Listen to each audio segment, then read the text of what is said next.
raha tokosaka teny anivon'ireo mpamongady hatrany no nanaovana ny fidinana ifotony ho an'ny ministeran'ny varotra, fidinana ifotony izay jerena akaiky ny vidim-bary dia mitoy ny asa amin'izao fotoana izao. Hatreto aloha dia azo ambara ho modeliny ao amin'ny faritra Ambohimangakely ao raha izay sehatra izay manokana no asiteny tato-baovao.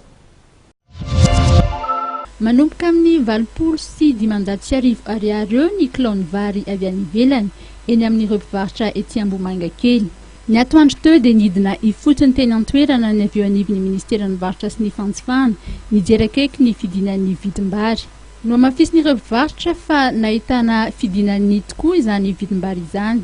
Fidin'ny stock zao eto aminay efa mivarotra eninjato sy arivo izay ny kilao dia polosefatra ny kapoaka efa nidina izany no mivarotranay izay. Nanomboka teo amin'ny tapabolana teo izay no mivarotra an'izay.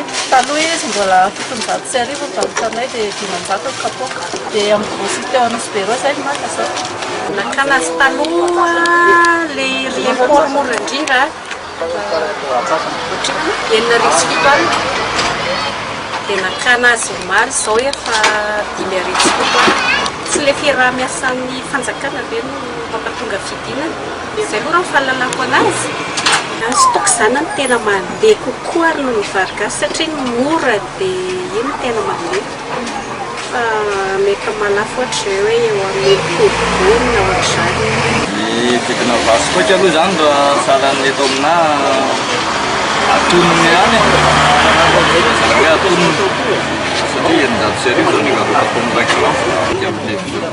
Ny fahafantarako anazy aloha kanefa mba memora le andesan'izareo grossiste vary anazy dia mba memora koa ny hanomezany anazy. Nisy tokoa ny ezaka natao mba hidinan'ny vidim-bary sy antrakan'izany eo anivon'ny mpanjifa. Ny atongavany eto dia jery manahoana ny vidin'ny vary amin'izao fotoana izao.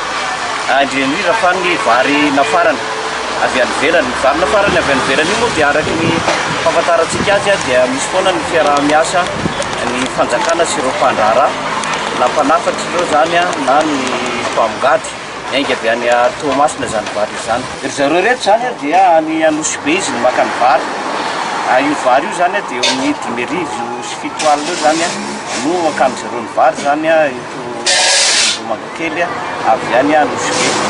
Ary rehefa tonga aty zany dia eo amin'ny 700 ny kapoaka na 800 sy 500 sy arivo ny kilao. Hitantsika amin'izay zany fa nisy fidinany be tokoa ny vary. Rehefa nitety an'Antananarivo tokoa zahay dia nijery an'izany hoe manoana ny fidinan'izany vary zany dia nataonay ohatran'ny modely misy zany eto Ambohimangakely satria hitantsika fa tena mitsizo ny vahoaka tokoa izy satria mihamora ilay vary aty midina hatrany zany. Fa misy faritra sasany zany izay ataontsika zao hoe akaiky ny tsenana Anosy be. Fanjara zany nefa mbola mivarotra lafo noho izao zany mbola hatrany amin'ny 500 any zany ary 500 hivarotana. Koa dia manentana zany zahay amin'ireo mpanjara izay ataontsika hoe amin'ireny faritra ireny mba hiezaka koa mba hampidina amin'ny vidim-vary satria ny fanjakana efa mba miezaka zany hampidina an'izay hatrany fotony. Everina fa tokony hidina hatrany ny vidin'ny vary avy any ivelany izay.